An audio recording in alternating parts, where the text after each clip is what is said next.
नमस्कार विद्यार्थी मित्रांनो, मी एके सर तुमचं स्वागत करतो बायकुरन या प्लॅटफॉर्मवरती. विद्यार्थी मित्रांनो, सध्या आपण डिस्कस करतोय प्राण्यांचे वर्गीकरण हा चॅप्टर आणि यामध्ये आजचं आहे आपलं तिसरं लेक्चर. विद्यार्थी मित्रांनो, या अगोदर आपण जे बेसिक कॅरेक्टर होते तर ते आपण ऑलरेडी डिस्कस केलेले आहे. त्याबरोबरच काही प्राणी संग्रह जे आहे तर ते प्राणी संघ सुद्धा आपण पाठीमागच्या लेक्चरमध्ये डिस्कस केलेले आहेत. चला तर विद्यार्थी मित्रांनो, आपण कुठलाही वेळ न घालवता आजच्या या सेशनला स्टार्ट करूया, ज्यामध्ये आपल्याला काही प्राणी संघ बघायचे आहेत आणि त्याचबरोबर पुढे दिलेली माहिती सुद्धा बघायची आहे. तर विद्यार्थी मित्रांनो, पाठीमागच्या लेक्चरमध्ये आपण काही प्राणी संघ बघितले. त्याचाच पुढचा पाठ म्हणून आपल्याला बघायचा आहे तो म्हणजे कंटकचर्मी प्राणी संघ म्हणजेच फायलम इकायनोडर्माटा. आता बघा विद्यार्थी मित्रांनो, तर हा फायलम इकायनोडर्माटा जो आहे, फायलम इकायनोडर्माटा, तर यामध्ये अ, या प्राण्यांच्या त्वचेवरती जर बघितलं तर कॅल्शियम कार्बोनेटचे असे काटे असतात. ओके, याच्यामध्ये काय असतं, कॅल्शियम कार्बोनेटचे काटे असतात यांच्या. कशासाठी? तर त्यांचं प्रोटेक्शन करण्यासाठी. आणि हे काटे असतात याला, म्हणूनच यांना म्हटलं जातं कंटकचर्मी प्राणी. आता हे सर्व प्राणी फक्त समुद्रातच आढळतात. हे प्राणी कुठे आढळतात? फक्त समुद्रात सापडतात. यांचे शरीर जे आहे तर ते त्रिस्तरीय बनलेले असते. बाह्यस्तर, मध्यस्तर आणि अंतस्तर असे 3 स्तरांनी बनलेले आहेत. आणि यांच्या शरीरामध्ये देहगुहायुक्त सुद्धा देहगुहा सुद्धा असते. म्हणजे यालाच म्हटलं जातं सिलोमेट अॅनिमल असून प्रौढावस्थेत पंचआर्य सममिती आढळते. 5 भाग पडतात सारखे. ओके, प्रौढावस्थेत. परंतु जर अळी अवस्थेमध्ये जर बघितलं तर द्विपार्श्व सममिती आढळते, म्हणजे बायलॅटरल सिमेट्री यांच्यामध्ये आढळते. त्यानंतर पुढे जर बघितलं आपण, तर हे प्राणी जे आहे तर नलिकापाद म्हणजे ट्यूब फीटच्या साह्याने प्रचलन करतात. म्हणजे एका ठिकाणाहून दुसऱ्या ठिकाणी जाण्यासाठी नलिकापादचाही उपयोग करतात. नलिकापादाचा उपयोग अन्न पकडण्यासाठी सुद्धा केला जातो. ओके, अन्न पकडण्यासाठी, खाण्यासाठी सुद्धा हे याचा उपयोग करतात. काही प्राणी जे आहेत तर ते फ्री लिव्हिंग असतात, म्हणजे सगळीकडे फिरणारे असतात. मात्र खूप सारे प्राणी जे असतात तर ते स्थानबद्ध राहतात, म्हणजे एकाच ठिकाणी राहतात. त्याला म्हटलं जातं सेडेंटरी अॅनिमल्स. त्याच्यानंतर यांचे कंकाल जे आहे, म्हणजे यांची पूर्ण बॉडी जी आहे शेप देणारी, तर ते कंकाल जे आहे तर ते कॅल्शियमयुक्त कंटकीचे म्हणजे स्पाईनचे म्हणजे काट्यांचे बनलेले असतात. आणि त्याच्यावरती किंवा काट्यांऐवजी, स्पाईन्स ऐवजी त्यांच्यामध्ये पट्टिकांचे म्हणजे ऑसिकल्स किंवा प्लेट्स ने सुद्धा हे बनलेले असू शकतात. या प्राण्यामध्ये पुनरुद्भवन म्हणजे निर्मितीची क्षमता खूप चांगली असते. हे प्राणी जे आहेत तर ते बहुतेक एकलिंगी असतात, म्हणजे नर आणि मादी जे आहेत तर ते सेपरेट असतात, वेगवेगळे असतात. उदाहरणार्थ जर म्हटलं तर उदाहरणार्थ तारा मासा, त्याला स्टारफिश म्हटलं जातं. त्याच्यानंतर sea urchin, brittle star, then sea cucumber, हे सगळे उदाहरणं या प्राणी संघ म्हणजे कंक कंटक चर्मी प्राणी संग्रह चे म्हणजे फायलम इकॅनोडर्मचे आहेत. बघा इथे हा तारा मासा दिलेला आहे. या तारा मासाबद्दल जर बघितलं आपण, तर याला जर इथून कट केलं तर 2 सारखे भाग पडतात. इथून कट केलं तरी सारखे भाग पडतात. इथून कट केलं तरी सारखे भाग पडतात. इकडून कट केलं तरी सारखे भाग पडतात. इकडून कट केलं तरी सारखे भाग पडतात. आणि म्हणून याला रॅडियल सिमेट्री असं म्हटलं जातं. त्याचबरोबर इथे जो आहे तर इथे आहे समुद्र काकडी, त्याला सी कुकुंबर म्हटलं जातं, किंवा हा आहे सी कुकुंबर, सॉरी सी आर्चिन, याच्यावरती सुद्धा असे काटे आहेत. तर विद्यार्थी मित्रांनो, हे होते काही उदाहरणं कंटक चर्मी प्राणी संघातील. त्यानंतर आपल्याला पुढे दिलेलं आहे बघा, ते म्हणजे अर्ध समपृष्ठरज्जू प्राणी संघ, म्हणजेच याला म्हटलं जातं फायलम हेमिकॉर्डेटा. सुरुवातीला याला हेमिकॉर्डेटाला जे आहे तर ते एक सेपरेट ग्रुपमध्ये नॉन कॉर्डेटमध्ये टाकलेलं होतं. मात्र नवीन सिस्टीमनुसार याला एका सेपरेट ग्रुपमध्ये घेतलेला आहे. तो म्हणजे फायलम हेमिकॉर्डेटा.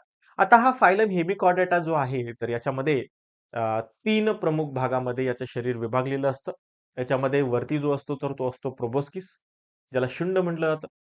नंतर असते गळपट्टी, ज्याला कॉलर पार्ट म्हटलं जातं. आणि खाली जो असतो तर तो असतो प्रकांड म्हणजे ट्रंक. अशा 3 पार्टमध्ये म्हणजे शुंड, गळपट्टी आणि प्रकांड अशा 3 भागांमध्ये याची जी पूर्ण बॉडी जी आहे तर ती डिव्हाइड झालेली आहे, विभागली गेलेली आहे. फक्त शुंडकेमध्येच पृष्ठरज्जू असतो. शुंडेमध्ये जो आहे म्हणजे हा हा जो शुंड आहे, हा जो पार्ट आहे तर याच्यामध्येच पृष्ठरज्जू असतो. त्याच्यानंतर पुढे जो आहे तर तो पृष्ठरज्जू नसतो, आणि म्हणून यांना अर्ध समपृष्ठरज्जू प्राणी असं म्हटलं जातं. या प्राण्यांना साधारणपणे अॅकॉर्न कृमी असं पण म्हटलं जातं. काय म्हटलं जातं? अॅकॉर्न कृमी. हे सागरी निवासी प्राणी असून वाळूत बिळे करून राहतात. ओके. समुद्रामध्ये जी वाळू असते तर त्याच्यात बिळे करून राहतात. श्वसनासाठी यांना एक ते अनेक कल्लविदरे म्हणजेच फॅरेंजियल गिल स्लिट असतात. त्यांच्यामध्ये काय असतं? फॅरेंजियल गिल स्लिट म्हणजे कल्लविदरे असतात. आणि हे एक किंवा अनेक असू शकतात आणि याच्यानुसार ते श्वसन करत असतात. हे प्राणी जे आहेत तर ते एकलिंगी असतात किंवा ते उभयलिंगी सुद्धा असू शकतात. म्हणजे एकतर नर आणि मादी हे वेगवेगळे असेल किंवा दोन्ही पण म्हणजे पुरुष जनन अ, समिती आणि मादी जनन समिती म्हणजे मेल रिप्रोडक्टिव्ह सिस्टीम आणि फिमेल रिप्रोडक्टिव्ह सिस्टीम दोन्ही पण एकाच प्राण्यामध्ये असू शकतात. उदाहरणार्थ बलॅनोग्लॉसस किंवा सायक्लोग्लॉसस अशी याची उदाहरणं आहेत. उत्क्रांतीवादाच्या दृष्टिकोनातून जर हे बघितलं तर बलॅनोग्लॉसस जो आहे तर या समपृष्ठरज्जू प्राणी जो आहे तर तो असमपृष्ठरज्जू प्राणी आणि समपृष्ठरज्जू प्राणी यांच्यातील दुवा म्हणजे कनेक्टिंग लिंक असं म्हटलं जातं या प्राण्याला, कुणाला? बलॅनोग्लॉससला. आणि हा प्राणी वरील दोन्ही प्रकारच्या प्राण्यांचे थोडे थोडे गुणधर्म दाखवतो आणि म्हणून दोन वेगवेगळ्या ग्रुपला जोडण्याचा दुवा म्हणजे या दोन ग्रुपमधील दुवा म्हणजेच कनेक्टिंग लिंक असं याला म्हटलं जातं. आणि त्या निमित्ताने उत्क्रांतीमध्ये याला एक विशेष महत्व आहे. त्यानंतर पुढे जर बघितलं विद्यार्थी मित्रांनो आपण तर तो आहे समपृष्ठरज्जू प्राणी संग्रह म्हणजेच फायलम कॉर्डेटा. आता आपल्याला माहिती आहे आतापर्यंत आपण बघितलं की ज्यांच्यामध्ये पृष्ठरज्जू नाहीये. मात्र या शरीरामध्ये यांच्या शरीरामध्ये म्हणजे समपृष्ठरज्जू प्राणी संघमध्ये म्हणजेच फायलम कॉर्डेटामध्ये प्राण्यांच्या शरीरात आधार देणारा एक पृष्ठरज्जू असतो. तो समपृष्ठरज्जू प्राणी या एकाच संघात समाविष्ट केलेले आहेत. ज्या प्राण्यांमध्ये पृष्ठरज्जू आहे तर त्या सगळ्यांना एकाच ग्रुपमध्ये टाकले. पण समपृष्ठ रज्जू प्राणी संघाचे 3 उपसंघात वर्गीकरण केले जाते. त्यामध्ये समपृष्ठ रज्जू प्राण्यांची काही महत्वाची लक्षणं पण आपल्याला इथे दिलेली आहेत. त्यामध्ये पहिलं जे आहे तर ते आहे विकासाच्या अवस्थेतील कोणत्या ना कोणत्या अवस्थेमध्ये शरीरामध्ये काय असतो? पृष्ठरज्जू असतो. कुठल्याही अवस्थेत चालेल मात्र त्यांच्यामध्ये काय पाहिजे? पृष्ठरज्जू पाहिजे. विकासाच्या कोणत्या ना कोणत्या अवस्थेत ग्रासनी कल्लविदरे म्हणजेच फॅरेंजियल गिल स्लिट हे सुद्धा असतात. त्याचबरोबर चेतारज्जू म्हणजे स्पायनल कॉर्ड हा एकच असून पृष्ठभागजूस आणि नळीसारखा पोकळ असतो. काय? तर स्पायनल कॉर्ड किंवा ते चेतारज्जू असं म्हटलं जातं त्याला मराठीमध्ये, इंग्लिशमध्ये त्यालाच म्हटलं जातं स्पायनल कॉर्ड. त्याच्यानंतर हृदय जे आहे तर ते अधर बाजूचं असतं म्हणजे पुढच्या बाजूच असतं. त्याचबरोबर आता याचे 3 उपसंघ सुद्धा बनवलेले आहेत. त्यातला पहिला जो उपसंघ आहे तर तो आहे तो म्हणजे उपसंघ पुच्छ समपृष्ठरज्जू प्राणी किंवा कंचुकयुक्त बाह्यकवची प्राणी म्हणजेच त्याला म्हटलं जातं युरोकॉर्डेटा. आता हा युरोकॉर्डेटा जो ग्रुप आहे तर त्यातले जे प्राणी असतात तर ते सागर निवासी असतात म्हणजे मराईन वॉटरमध्ये म्हणजे खाऱ्या पाण्यामध्ये वाढतात. त्यांचे शरीर जे आहे तर ते कंचकू या चर्मसाम्य आवरणाने आच्छादलेले असतात जे त्याचं प्रोटेक्शन करतात त्याचं संरक्षण करतात. यांच्या आळ्या ज्या आहेत तर त्या स्वतंत्र पोहणाऱ्या असतात. आळ्या ज्या आहेत तर त्या स्वतंत्र पोहणाऱ्या असतात आणि त्यांच्या फक्त शेपटीचाच भाग जो आहे तर तो शेपटीच्या भागात पृष्ठरज्जू असतो. फक्त शेपटीच्या भागात काय असतो? पृष्ठरज्जू असतो आणि म्हणून त्यांना पुच्छ समपृष्ठरज्जू प्राणी असं म्हटलं जातं. म्हणजे फक्त शेपटीच्या भागामध्ये पृष्ठरज्जू आहे, इतर कुठल्याही भागामध्ये पृष्ठरज्जू नाहीये. सागर तळाशी स्थिरावल्यावर आळ्यांचे रूपांतर स्थानबद्ध प्रौढामध्ये होते. आता आळ्या ज्या आहेत तर त्या इकडून तिकडे जाऊ शकतात. मात्र जे काही प्रौढ आहेत तर ते मात्र एकाच ठिकाणी थांबलेले असतात म्हणून त्यांना स्थानबद्ध प्रौढ असं म्हटलं जातं. हे प्राणी जे आहेत तर ते सामान्यपणे उभयलिंगी असतात. म्हणजे यांच्यामध्ये नर आणि मादी असे वेगवेगळे काही नसतं, दोन्ही पण एकच प्राणी असतो. उदाहरणार्थ हर्डमानिया, डोली ओलम, ऑयकोक्लुप्रा हे जे एक्झाम्पल आहे तर हे सगळे या पुच्छ समपृष्ठरज्जू प्राणीचे हे उदाहरणं आहेत. इथे आपल्याला बघा दिलंय डोलिओलमचा ही फिगर दिलेली आहे. त्याच्यानंतर हार्डमानियाची ही फिगर दिलेली आहे. त्याच्यावरती हे बाह्य आवरण दिलेलं आहे. तर हे युरोकॉर्डेटा या ग्रुपमधले प्राणी आहेत. तर दुसरा जो ग्रुप आहे, दुसरा जो उपसंघ आहे, तर तो आहे शीर्ष समपृष्ठरज्जू प्राणी. यालाच इंग्रजीमध्ये म्हटलं जातं सिफॅलोकॉर्डेटा. आता हे सिफॅलोकॉर्डेटा जे आहे, तर हे लहान माशाच्या आकारासारखे सागर निवासी प्राणी असतात. बघा इथे आपल्याला फिगर दिलेली आहे आणि हे माशाच्या आकाराचेच असतात. समुद्रामध्ये राहतात. ओके. यांच्या पृष्ठरज्जू संबंध शरीराची लांबीची आहे, तर ती शरीराच्या लांबी इतकाच असतो. म्हणजे जो नर्व्ह कॉर्ड आहे, तर तो नर्व कॉर्ड शरीराच्या लांबी इतकाच असतो. ओके, त्याला पृष्ठरज्जू म्हटलं जातं. ग्रासनी मोठी असून तिला कल्लविदरे असतात. ग्रासनी जी असते तर ती मोठी असते.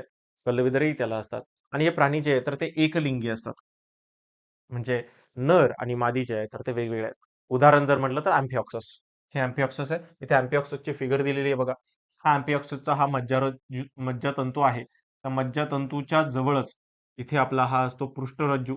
आणि हा पृष्ठरज्जू सुद्धा पूर्ण बॉडीपर्यंत असतो. इथे जे आहे तर ते स्नायू आदिखंड असतात. आणि इथे जे आहे तर हे त्याचे कल्ले आहेत. ठीक आहे. इथे जे आहे तर त्याचं यकृत आहे, इथे त्याचे आतडे आहेत, इथे जननग्रंथी आहे, इथे गुदद्वार आहे आणि इथे मज्जातंतू आहे. तर हे जे सगळं जर बघितलं आपण, तर ही जी फिगर आहे तर अँफिऑक्सस. आता याच्यामध्ये सगळ्यात जास्त लक्षात काय ठेवायचं आपल्याला, की पृष्ठरज्जू जो आहे, तर बघा या टोकापासून तर या टोकापर्यंत म्हणजे जेवढी बॉडी आहे, तर तेवढाच हा पृष्ठरज्जू आहे. आणि तिसरा जो ग्रुप आहे, तर तो आहे व्हर्टिब्रेटा किंवा त्यालाच म्हटलं तर क्रॅनियाटा आणि याला मराठीमध्ये म्हटलं जातं उपसंग पृष्ठवंशीय प्राणी. म्हणजे या प्राण्यांच्या पृष्ठरज्जू नाहीसा होऊन त्या जागी पाठीचा कणा आलेला आहे. आतापर्यंत आपण बघितलं की सगळ्या प्राण्यामध्ये काय होतं पृष्ठरज्जू होता. मात्र आता इथून पुढचे जे ग्रुप आहे तर त्यांच्यामध्ये पृष्ठरज्जू हा नाहीसा झालेला आहे आणि त्याच्या ऐवजी त्याची जागा कोणी घेतलेली आहे तर पाठीच्या कण्याने घेतलेली आहे. त्यालाच आपण इंग्लिशमध्ये व्हर्टिबल कॉलम असं म्हणतो. आता याचे शरीर जे आहे तर ते हेड म्हणजे डोकं जे आहे डोकं जे आहे शिर जे आहे तर ते पूर्णपणे विकसित झालेलं असतं. या ग्रुपमध्ये जे आहे तर ते डोकं जे आहे तर ते पूर्णपणे विकसित झालेला हा संघ आहे. आता यांची मेंदू जर म्हटलं तर मेंदू जो आहे तर तो आपल्या कवटीमध्ये संरक्षित केलेला असतो. इंग्लिशमध्ये त्या कवटीला स्कल असं म्हटलं जातं. अंतकंकाल म्हणजे एंडोस्केलेटल हे कास्तिमय म्हणजे कार्टिलेजनी बनलेलं असतं किंवा अस्थिमय हे बोननी बनलेलं असतं. बघा, जे एंडोस्केलेटन आहे म्हणजे आतमध्ये जो हाडांचा सांगाडा जो आहे तर तो 2 पार्टनी बनलेला असेल. एक तर कास्तिमय किंवा अस्थिमय. कास्तिमय म्हटलं तर कार्टिलेजनी बनलेला आणि अस्थिमय जो म्हटलं तर त्याला म्हटलं बोननी बनलेला असतो. त्याच्यानंतर काही पृष्ठवंशीय प्राणी जे आहेत तर ते जबडे विरहित असतात म्हणजे त्यांना जबडे नसतात. त्याला अज्ञाथा म्हटलं जातं आणि काहींना जबडे असतात तर त्यांना ज्ञातोस्टोमॅटा म्हटलं जातं. ओके. 2 प्रकारचे आहेत. एक जबडे असलेले आणि दुसरे जबडे नसलेले. जबडे नसलेले म्हणजे अज्ञाता आणि जबडे असलेले जे आहेत तर त्यांना म्हटलं तर gnatostomata. तर मग विद्यार्थी मित्रांनो, पुढे आपल्याला जो दिलेला आहे, तर ते त्याचे जे 6 वर्ग जे आहेत, तर ते दिलेले आहेत. म्हणजे उपसंघ, पृष्ठवंशीय प्राणी या 6 वर्गात विभागलेले आहेत. ते 6 वर्ग जे आहेत, तर आपल्याला इथे दिलेले आहेत. त्यातला पहिला जो आहे, तर तो आहे चक्रमुखी प्राणी वर्ग म्हणजेच क्लास सायक्लोस्टोमॅटा. आता याचं तोंड जे आहे, तर ते गोलाकार असतं, चक्रसारखं असतं. या प्राण्यांना जबडे विरहित असे चुशिश मुख असते. ओके, चुशीमुख असते. त्यांना जबडे नसतात. त्यांची त्वचा जी आहे तर ती मृदू असते आणि खवले विरहित असते. म्हणजे खवले यांच्या बॉडीवरती नसतात. युग्मित उपांगे नसतात. अंतकंकाल जे आहे तर ते कास्तिमय असतं. म्हणजे कार्टिलेजनी बनलेलं असतं आणि हे प्राणी बहुतेक बाह्य परजीवी असतात. म्हणजे दुसऱ्या मोठ्या प्राण्यांवरती बाहेरच्या साईडनी असे चिकटतात आणि त्या प्राण्याच्या बॉडीमधून त्यांचं फूड जे आहे तर ते मिळवतात. उदाहरणार्थ पेट्रोमायझॉन किंवा मिक्झिन. इथे बघा इथे पेट्रोमायझॉनची फिगर दिलेली आहे. हा पेट्रोमायझॉन जो आहे, तर याचं तोंड जर बघितलं आपण तर असं गोलाकार दिसतं. त्याला चुशी मुख म्हटलं जातं. त्याचे डोळे आहेत तिथे, त्याचे पूर्ण शरीर आहे, इथे कलारंध्र आहे. असे वेगवेगळे आहेत किंवा इथे पण एक फिगर दिलेली आहे आपल्याला बघा ही.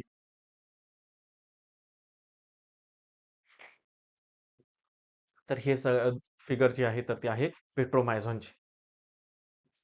त्यानंतर पुढचा जो ग्रुप आहे तर तो आहे मत्स्य प्राणी वर्ग, क्लास पायसेस. आता हा मत्स्य प्राणी वर्ग जो आहे, क्लास पायसेस जो आहे, तर जनरली हे प्राणी शीतरक्ती म्हणजे कोल्ड ब्लडेड असतात. आता जे कोल्ड ब्लडेड किंवा शीतरक्ती जे असतात, तर त्यांना त्यांच्या बॉडीचं टेम्परेचर मेंटेन करता येत नाही. त्यांचं शरीराचं तापमान त्यांना सामान्यतः ठेवता येत नाही आणि त्याच्यामुळे ते अशा ठिकाणी जातात जिथे थंड वातावरण असेल आणि म्हणून हे समुद्राच्या पाण्यात किंवा गोड्या पाण्यात आढळणारे हे जलचर प्राणी असतात कारण पाण्याचं तापमान जे आहे तर ते मेंटेन असतं. पाण्याचा प्रतिरोध कमीत कमी होण्यासाठी यांचे शरीर दोन्ही टोकांना असे निमुळते झालेले असते. आता यांना पोहण्यासाठी युग्मित आणि अयुग्मित पर असतात. ओके, यांना 2 प्रकारचे पर असतात पोहण्यासाठी. उच्च पराचा उपयोग जे आहे तर ते पोहत असताना दिशा बदलण्यासाठी होतो. बघा इथे उच्च पर दिलेला आहे. हा जो साइडचा हा जो पार्ट आहे ठीक आहे, तर याला पुच्छपर म्हटलं जातं. आणि हे आहेत पुष्टपर, हे आहे अधरपर, इथे आहे श्रेणीपर, इथे हा जो पार्ट आहे तर हा आहे वक्षपर. तर हे जे आहे, तर हे सगळे जे पार्ट आहे तर हे पोहण्यासाठी असतात. इथे असतात कल्लविद्रे, श्वसनासाठी त्याचा उपयोग होतो. बाह्य कंकाल जे आहे तर ते खवल्यांच्या स्वरूपात असते. आणि कंकाल जे आहे तर ते कास्तिमय किंवा अस्थिमय असते. म्हणजे आतमध्ये जे हाडं असतील किंवा कार्टिलेज, बोन्स किंवा कार्टिलेजनी बनलेले असतात. अस्थिमय किंवा कास्तिमय असं अंतकंकाल असतं आणि बाहेरचा जो भाग आहे तर तो खवल्यांनी बनलेला असतो. त्याच्यानंतर श्वसन जे आहे तर ते कल्ल्याद्वारे होते. मी मगाशी सांगितले इथे कल्लविद्रे असतात. उदाहरणार्थ रोहू. रोहू हे स्कॉलिडॉनची फिगर दिलेली आहे. त्यालाच रोहू म्हणतो आपण. त्याच्यानंतर पापलेट, त्याच्यानंतर समुद्र घोडा, शार्क, इलेक्ट्रिक रे, स्टिंग रे, हे सगळे उदाहरणं जे आहेत तर ते पायसेस या अ, जे काही उपसंघ आहे, उपवर्ग जो आहे तर त्याच्यामध्ये दिलेला आहे. विद्यार्थी मित्रांनो, हे पायसेसमध्ये सगळ्या प्रकारचे फिशेस येतात, म्हणजे मासे येतात. ओके. चला पुढे बघूया आपण. पुढचा जो ग्रुप आहे तर तो आहे अॅम्फिबिया. अॅम्फिबिया म्हणजे काय? तर असे प्राणी जे की पाण्यामध्ये आणि जमिनीवरती दोन्हीकडे पण राहू शकतात. तर त्यांना आपण जनरली म्हणतो उभयचर प्राणी वर्ग, म्हणजेच क्लास अॅम्फिबिया. आता हे प्राणी जे आहे तर डिंब अवस्थेत फक्त पाण्यात राहतात. ओके. डिंब अवस्थेमध्ये फक्त पाण्यात राहतात आणि जलीय श्वसन करतात. तर प्रौढ अवस्थेमध्ये ते पाण्यात आणि जमिनीवर दोन्हीकडे पण राहू शकतात. जलीय व वायू श्वसन करतात. म्हणजे पाण्यामध्ये पण श्वसन करू शकतात आणि अ, पाण्याच्या बाहेर जमिनीवरती राहून सुद्धा श्वसन करू शकतात आणि दोन्हीकडे पण श्वसन करतात, म्हणून त्यांना म्हटलं जातं उभयचर प्राणी. उपांगाच्या दोन जोड्या असतात. अंगुलींना नखे नसतात. ओके. अंगुली तर आहे, म्हणजे बोटं तर आहे, मात्र त्याच्यावरती नखं नाहीये. ठीक आहे, अशी बोटं आहेत तिथे बघा, त्याच्यावरती नखं नाहीये. त्याच्यानंतर उपांगाच्या दोन जोड्या यांच्यामध्ये असतात. त्याच्यानंतर बाह्य कंकाल जे आहे तर ते नसतं. मात्र त्वचा जी आहे तर ती मृदू असते.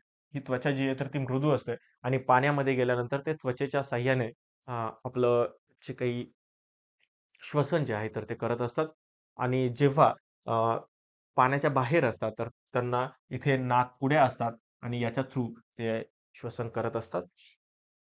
श्वसनासाठी त्यांची त्वचा जी आहे तर ती कायम ओली ठेवलेली असते. बाह्य कर्ण त्यांना नसतो, मात्र कर्णपटल त्यांना असतं. म्हणजे बाहेर कान नाहीये, मात्र इथे जे आहे तर इथे कर्णपटल असतं आणि त्या कर्णपटलामधून ते आवाज ऐकू शकतात. त्याच्यानंतर यांना मान नसते. डोळे जे आहे तर ते बटबटीत असते. तर त्यांना पापण्या असतात. डोळे बघितलं तर हे असे बटबटीत मोठे-मोठे डोळे दिसतात आणि त्याच्यावरती त्यांना पापण्या सुद्धा असतात. उदाहरणार्थ बेडूक असेल, टोड असेल, सॅलमेंडर असेल, असे खूप सारे उदाहरणं असतात. बघा हे टोड आहे. थोडासा मोठा असतो हा. त्याच्यानंतर हा बेडूक. बेडूक तर सगळ्याला माहिती आहे. टोड पण माहिती असेल बऱ्याच लोकांना. बेडकापेक्षा थोडासा मोठा असतो टोड. त्याच्यानंतर पुढचा जो ग्रुप आहे तर तो आहे सरीसृप प्राणी वर्ग, म्हणजेच क्लास रेप्टाईल. म्हणजे आपल्या बॉडीचा मॅक्झिमम पार्ट हे जमिनीला टेकून सरपटत चालणारे प्राणी. थोडक्यात असं म्हणूया आपण सरपटणारे प्राणी. प्राणी उत्क्रांतीमध्ये क्रमानुसार पूर्णपणे भूचर होऊन सरपटणारे पहिले प्राणी म्हणजे सरीसृप प्राणी वर्ग. हे प्राणी जे आहेत तर ते शीतरक्ती असतात, म्हणजे पोइकिलोथम्स असतात. शीतरक्ती म्हणजे काय? तर हे यांचं रक्त जे आहे तर ते कोल्ड ब्लडेड असतात. यांना यांच्या बॉडीचं टेम्परेचर मेंटेन करता येत नाही. त्यांना म्हटलं जातं पोइकिलोथम्स. शरीर उचलले जात नाही म्हणून ते जमिनीवर सरपटताना दिसतात. त्यांचं शरीर यांना पूर्णपणे उचलता येत नाही. थोड्या वेळासाठी हे उचलू शकतात. त्यांची त्वचा जी आहे तर ती कोरडी असते आणि काही प्राण्यांमध्ये हे खवले सुद्धा असतात त्वचेवरती. शीर आणि धड यांच्यामध्ये मान असते. बघा, इथे शीर आणि धड इथे जो आहे तर तो हा मानेचा पार्ट आहे. अंगुलींना नखे असतात. बोटांना काय असतात? नख असतात. उदाहरणार्थ कासव, पाल, साप, सरडा, सुसर, हे सगळे जे उदाहरणं आहे तर हे सरीसृप प्राणी म्हणजे सरपटणाऱ्या प्राण्यांची उदाहरणं आहेत विद्यार्थी मित्रांनो. त्याच्यानंतर पुढचा जो वर्ग आहे तर तो आहे पक्षी वर्ग. ओके, पक्षी सगळ्यालाच माहिती आहे. पक्षीबद्दल काही जास्त बोलायचं काही गरज नाही. सगळ्याला माहिती आहे. क्लास एव्ज. ओके, पक्षी. हे जे आहे तर हे कसे रुस्तंभयुक्त प्राणी पूर्णपणे खेचर जीवनासाठी अनुकूलित झालेले असतात. ओके, म्हणजे यांच्या पूर्ण बॉडीवरती जे आहे तर ते केस असतात. हे प्राणी जे आहे तर ते उष्णरक्ती आहे. म्हणजे ते त्यांचं शरीराचं तापमान जे आहे, बाहेर किती थंडी असली, बाहेर किती गरम वातावरण असलं तरी आपल्या शरीरातलं वातावरण, तापमान जे आहे तर हे मेंटेन करू शकतात, स्थिर राखू शकतात.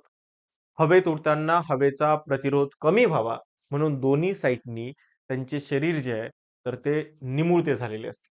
ओके, दोन्ही टोकांना शरीर काय बघा, इकडे हे तोंड पण बारीक आहे, शेपटीचा पार्ट पण बारीक आहे, मध्येच फुगलेला आहे. ओके, हे का व्हावं? कारण हवेमध्ये त्यांना हवेसोबत जो प्रतिरोध होतो, घर्षण जे होतं तर ते होऊ नये म्हणून असतं. त्याच्यानंतर अग्र उपांगी म्हणजे फोरलिम म्हणजे पुढचे हात जे आहे तर ते पंखामध्ये प्रवर्तित झालेले असतात. तर अंगुली खवल्यांनी आच्छादित असते. म्हणजे जे बोटं येतात त्याच्यावरती खवले असतात. बघा इथे खवले असतात इथे अशी. त्याच्यानंतर बाह्य कंकाल पिसांच्या स्वरूपात असते. बाहेर जे येतात ते फिदर्स असतात. याला फिदर्स म्हटलं जातं. म्हणजे त्याच्यावरती केस असतात. त्याच्यानंतर शिर आणि धड यांच्यामध्ये मान असते. बघा हे शिर आहे, हे धड आहे आणि इथे मध्ये मान आहे. ओके. तर हा पण पार्ट असतो. त्याचबरोबर जबड्यांचे रूपांतर चोचीत झालेले असते. जबडा जो आहे तर त्यातला पुढे चोच असते. बघा इथे चोच आहे. त्याच्यानंतर उदाहरणं जर म्हटले असं तर मोर, पोपट, कबूतर, बदक, पेंग्विन खूप सारे उदाहरणं आपल्याला देता येतील. ओके, चिमणी आहे, कावळा आहे. ओके, जे जे तुम्हाला आठवतील ते ते तुम्ही इथे लिहू शकता. त्याच्यानंतर पुढचे जे आहे तर ते म्हणजे सस्तन प्राणी वर्ग. सस्तन म्हणजे ज्यांच्या शरीरामध्ये मॅमरी ग्लँड असते, त्यांना म्हटलं जातं क्लास मॅमिलिया. म्हणजे दूध स्त्रवणाऱ्या ग्रंथी, ज्यांच्या शरीरामध्ये दूध तयार होतं, दूध तयार होणाऱ्या ग्रंथी असतात, त्याला आपण मॅमरी ग्लँड म्हणतो. तर हा सस्तन प्राण्यांचा एक विशिष्ट गुणधर्म आहे. आणि हे प्राणी उष्ण रक्ती असतात आणि यांना होमोथर्मिक म्हणजे शरीराचं तापमान स्थिर ठेवू शकणारे प्राणी असं म्हटलं जातं.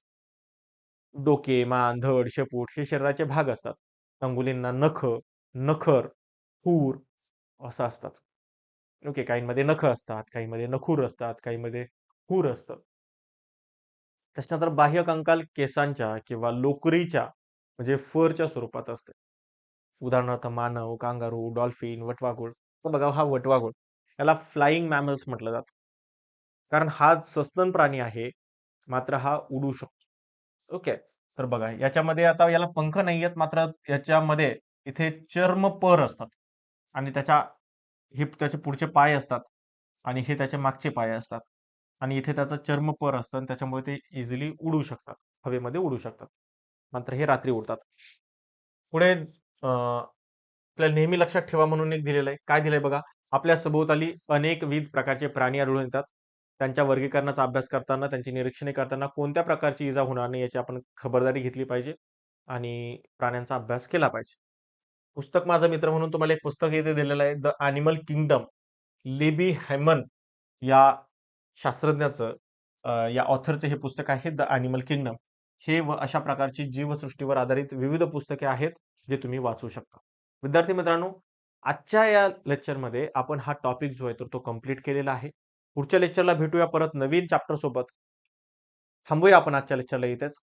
जर तुमचे काही डाऊट असेल तर तुम्ही चॅट बॉक्समध्ये टाकू शकता किंवा मला कॉल करू शकता. भेटूया परत पुढच्या लेक्चरला. तोपर्यंत bye bye. Happy learning. Take care.